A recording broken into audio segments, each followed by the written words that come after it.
Okay, in this video I'm going to take a look at the steps, the process, the procedure in buying a house. This video is essentially for persons who are buying their first property and don't know what to expect.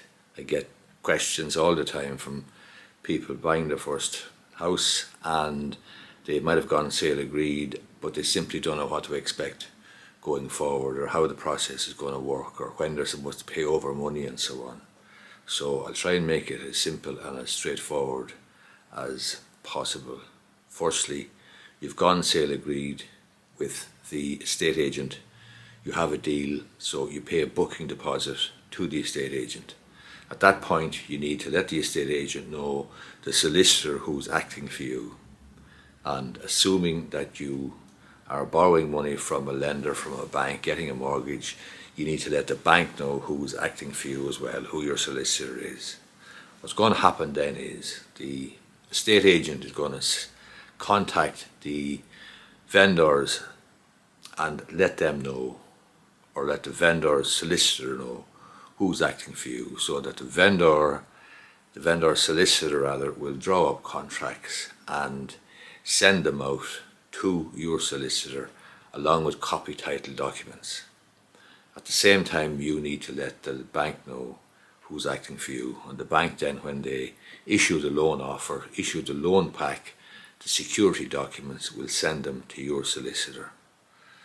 So the next step then, once your solicitor receives the contracts, the title documents, he or she will review the contracts, review the title that's being offered, raise pre-contract inquiries, and obtain, hopefully, satisfactory replies.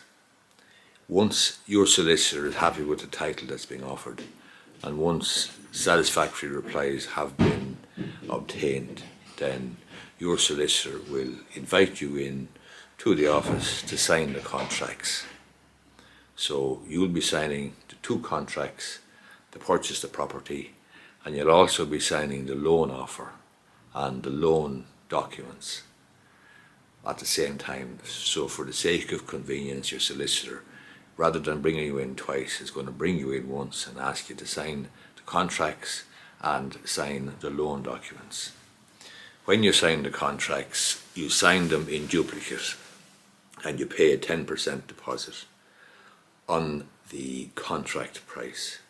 So you take 10% of the contract price, you subtract from that whatever booking deposit you may have paid, and that's what you must pay then, give to your solicitor, who will in turn send it on to the vendor solicitor when he is returning the contracts.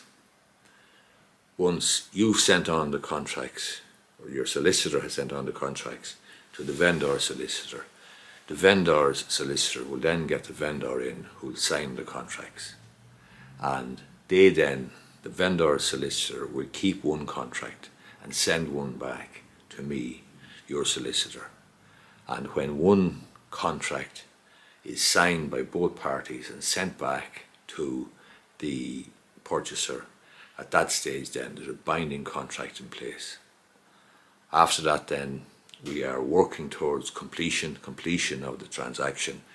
You're probably looking at normally 3 to 4 weeks. What you need to do is ensure that everything is in order for the bank, that they've got life insurance in place, home insurance in place, and any special conditions that they have imposed in their letter of offer, that they have been complied with. Once that's the case, the bank will then be ready to release the loan funds to your solicitor. The other solicitor, the vendor solicitor, will prepare all the closing documents and get ready for completion. And 3 or 4 weeks later, generally, the closing documents will be sent to your solicitor from the vendor solicitor. Your solicitor will send all the closing money that's required to purchase the property to the vendor solicitor, and closing or completion of the transaction should take place at that point on that day. And at that stage then, the vendor solicitor is allowed to use the money that you've sent over, or that your solicitor has sent over, and the vendor's solicitor will authorise release of the keys to the property. So you'll be able to pick up the keys from the estate agent. After that, then you move into your house. Your solicitor will then have to register the change of ownership by making an application to the Property Registration Authority, and will also have to register the charge or mortgage on the property, on the folio. Once that's completed, your solicitor will then let you know it's completed. You will have been registered as the owner, and your solicitor then, as part of his undertaking to the lender, will send in all the loan documents, or all the title documents rather, to the lender, to the bank, and that's it. You live in the house then, hopefully, and enjoy it. The bank will have all the closing documents, all the title documents rather, and will have the documents of title, so that when you go to sell, then in the future, your solicitor will have to obtain the title documents from the bank. But that's further down the line. Now you're going to live in the house and hopefully enjoy it. Your solicitor has done his job. The other solicitor has done the job. The change of ownership has been registered with the Property Registration Authority. The mortgage or charge has been registered on the folio, and that's it.